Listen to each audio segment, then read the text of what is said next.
Hi everyone, welcome back. Thanks for joining us today. We've got a brand new story to share with you. So let's begin. My name is Willie, and let me tell you, life has a funny way of turning things around. 2 years ago, I was just the guy who got dumped because I wasn't good enough. I remember feeling like my world had ended. But fast forward to today, and the same person who walked away from me, she's losing her mind watching me thrive. It's wild how things change. Now before I get into everything, do me a quick favor. Hit that like button. Trust me, you're going to want to hear this story. Because if you've ever felt rejected, if you've ever been told you weren't enough, or if you've ever had someone trade you in for something better, then stick around. This one's for you. Let me take you back to where it all started.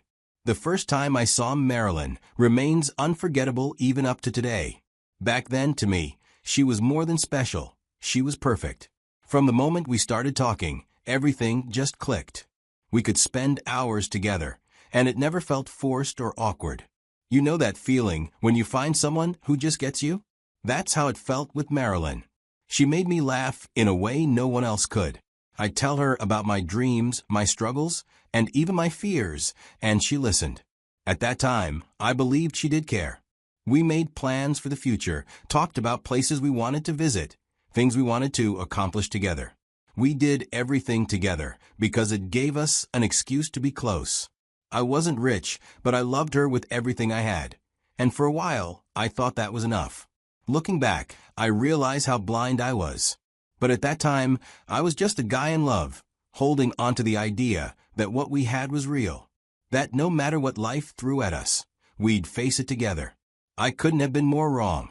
After a year of dating, Marilyn invited me to have dinner with her family. At the time, I was excited.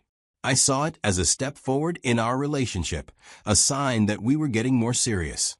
So, when she told me her parents wanted to have me over, I took it as a good thing. I thought it meant they were warming up to me, that they wanted to get to know the man their daughter loved. Looking back now, I realize how naive I was. The moment I walked into their house, the atmosphere shifted. No one said anything outright rude, but I could feel it. The way her father barely made eye contact, how her mother's smile didn't quite reach her eyes, the forced politeness in her brother's voice when he greeted me. It was like stepping into a room where everyone had already decided something about you, and you were just there to prove them right. Dinner was uncomfortable. I tried to engage, tried to be polite, but the energy at the table was off. The conversations felt distant, like they were being careful about what they said around me. When I spoke, I could tell they weren't really interested. Her dad would nod occasionally. Her mom would offer a small, polite response. But their body language told me everything I needed to know. They weren't impressed. Marilyn, on the other hand, seemed oblivious to it all. Or she wasn't. Either way, she acted normal. Then came the moment that made everything clear. After dinner, her parents pulled me aside. I assumed they just wanted to have a friendly talk, probably get to know me better. But I was wrong. Her father, in his calm and measured tone, asked me directly, "So Willie, what are your plans for our daughter?" It wasn't a casual question. There was weight behind it, like they were testing me. Without hesitation, I answered honestly, "I plan to marry her, sir." I meant every word of it.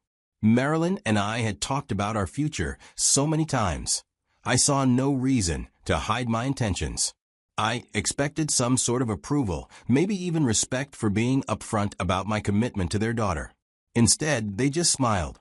But now, looking back, I realized that smile wasn't one of happiness. No, it was the kind of smile people give when they already know something you don't. At the time, I didn't catch it. I thought they were just processing my answer. But in reality, they had already decided I was never going to be the man for their daughter. I just didn't know it yet. After that dinner, everything changed. Marilyn, who lights up whenever I called, suddenly acted like talking to me was a chore. My messages sat on read for hours, sometimes the whole day.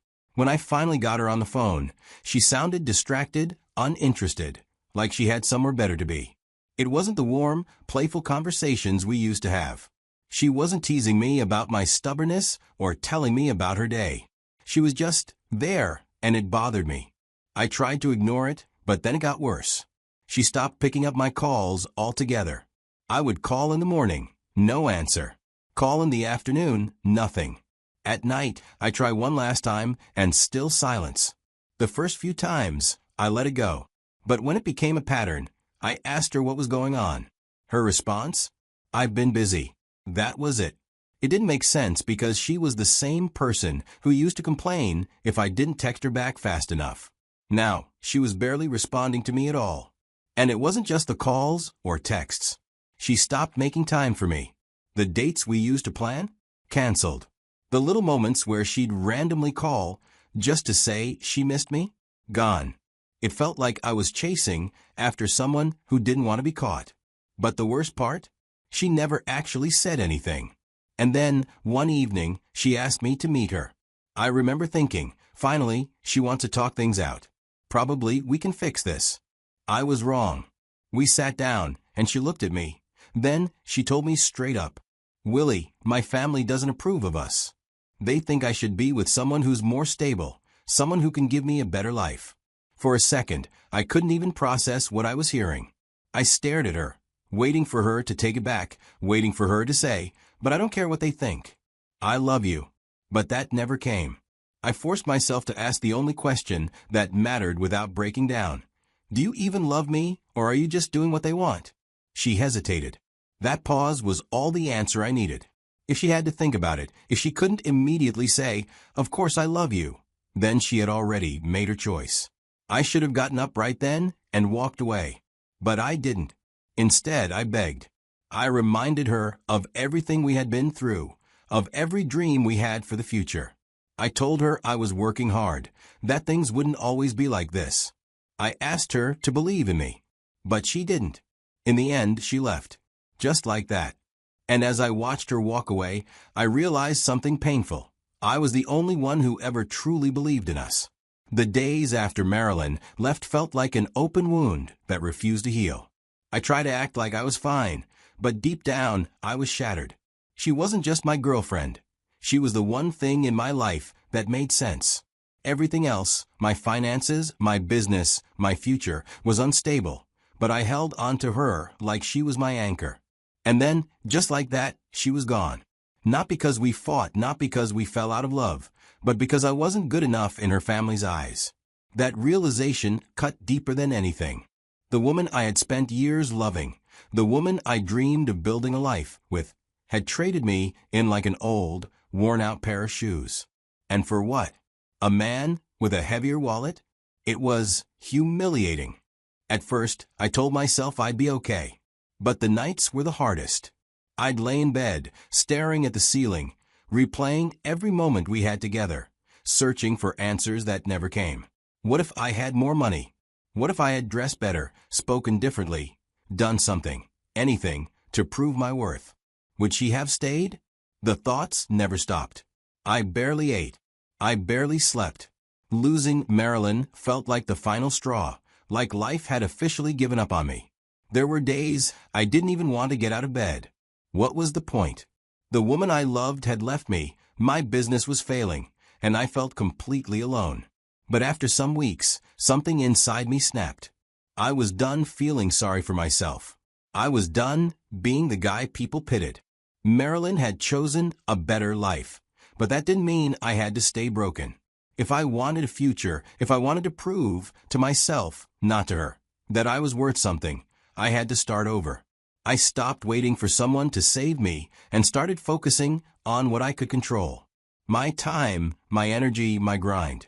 Every day, I poured myself into my work, learning everything I could about my business, sharpening my skills, and finding ways to make money, even if it was just a little at a time. It wasn't easy. Some days I wanted to quit, but every time I felt like giving up, I reminded myself why I started. The pain became fuel. Every rejection, every setback, every moment of doubt pushed me harder. And through it all, one person stayed by my side, Diana. Funnily enough, she had been Marilyn's friend first. But, unlike Marilyn, she never looked down on me. She was just there after my breakup, checking in, encouraging me, reminding me that I wasn't as alone as I thought. At first, I didn't see it. I was too caught up in my own misery to notice. But her presence felt different. She just saw me for who I was and accepted me. That kind of love, I had never experienced it before. 2 years. That's how long it took me to rebuild myself from the ground up.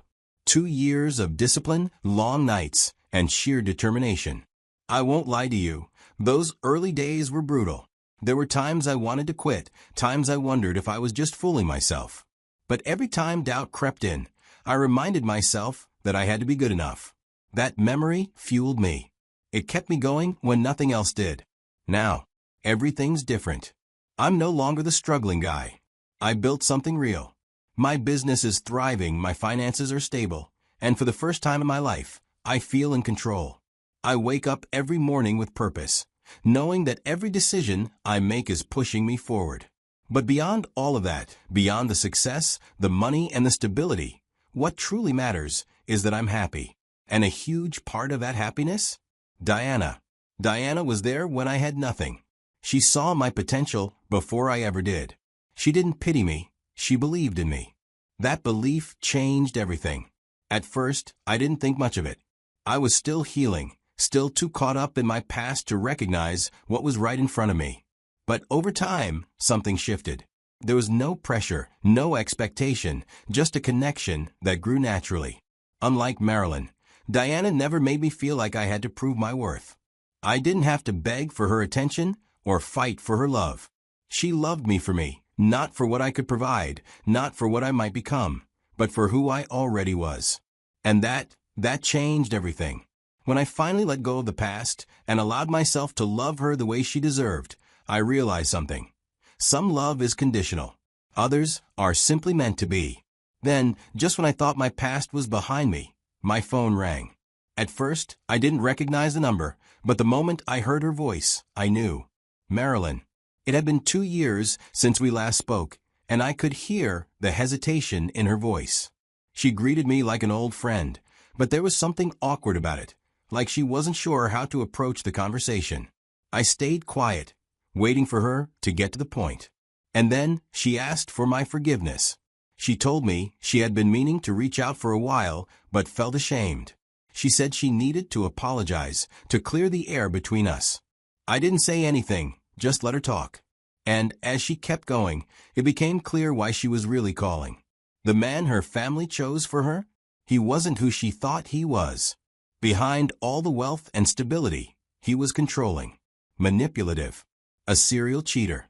The perfect man they had chosen for her turned out to be a nightmare. Now, after 2 years of marriage and a child, she was thinking of leaving. I sat there, listening, but I felt nothing. The Marilyn I once loved, the one I would have done anything for, was gone. In her place was a woman who had made a choice, and now she had to live with it.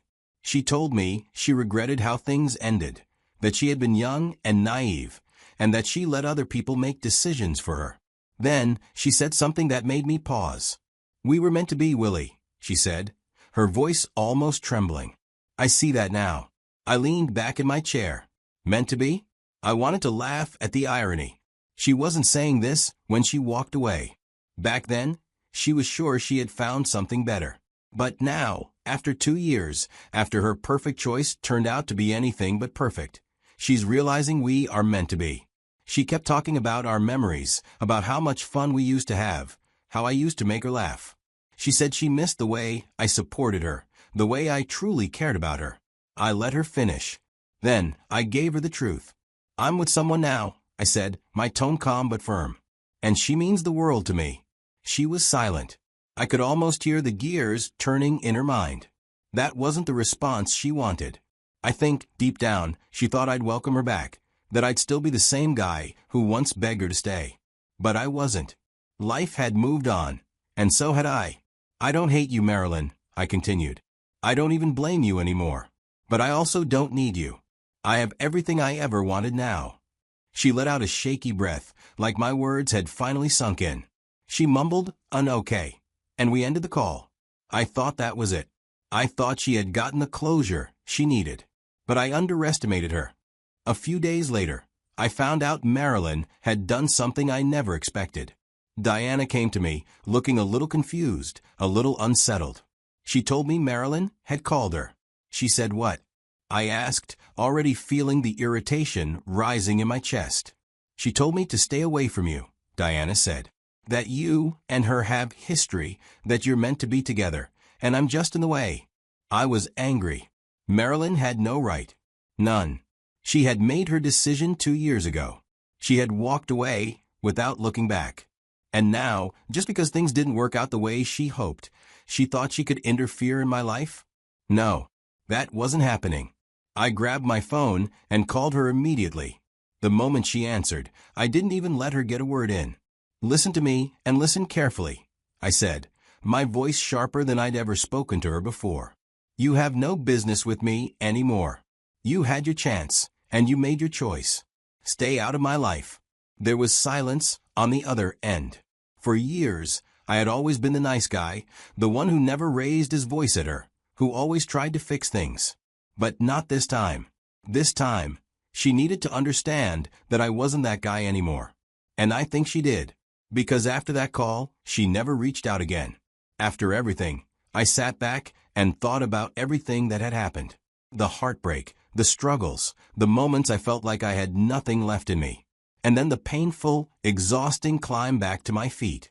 Looking at where I am now, compared to where I was 2 years ago, it almost feels like I lived 2 completely different lives.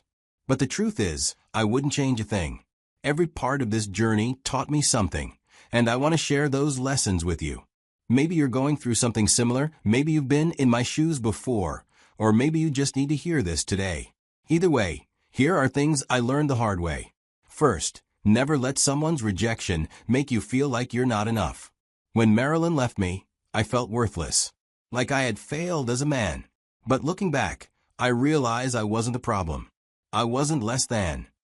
I was just in the wrong place, with the wrong person, at the wrong time. Sometimes people will walk away from you, not because you're not good enough, but because they don't see your worth. And that's okay. What's not okay is letting their opinion define you. If someone doesn't see your value, that doesn't mean you don't have it. It just means they weren't meant to be part of your success story. Second, pain can either destroy you or build you. It's your choice. I won't lie, I could have let that breakup ruin me. I could have given up, stayed bitter, blamed the world, and felt sorry for myself. But at some point, I had to make a decision. Either I let this pain drown me, or I use it as fuel. So I worked like my life depended on it, because in many ways it did. And that pain? It became the fire that pushed me forward. Looking back, I realized that if Marilyn had never left me, I probably wouldn't be where I am today. So, if you're going through something painful, don't waste it. Use it. Let it turn you into something stronger. Third, real love doesn't make you feel like you have to prove yourself all the time. With Marilyn, I was always trying to be enough. Enough for her. Enough for her family. Enough to be worthy of staying by her side. But with Diana, it's different. She sees me as I am, and that's enough. Love shouldn't feel like a test you have to pass. It shouldn't feel like a constant battle for validation. When someone truly loves you, they won't make you feel like you have to compete for their affection. They will simply choose you. Every single day. And finally, success isn't about revenge, it's about freedom. A lot of people think the best way to get back at someone who hurt you is to succeed just so you can rub it in their face. But let me tell you, that's the wrong mindset. Success isn't about proving people wrong. It's about proving to yourself that you were capable all along. When Marilyn called me, I didn't feel the need to throw my success in her face. I didn't gloat. I didn't say, "Look at me now." Because my success wasn't about her, it was about me. The best revenge isn't revenge at all. It's peace. It's knowing you made it, and you don't need anyone's validation to feel whole. So, what would you have done in my situation? If you were in my shoes, would you have taken Marilyn back? Would you have given her a second chance? Or would you have moved on just like I did? Let me know in the comments. I'd love to hear your thoughts. And before we wrap this up, I'll leave you with this. Some people lose the love of their life by chasing something better. Others find the love of their life by becoming something better. Thanks for watching, and I'll see you in the next one.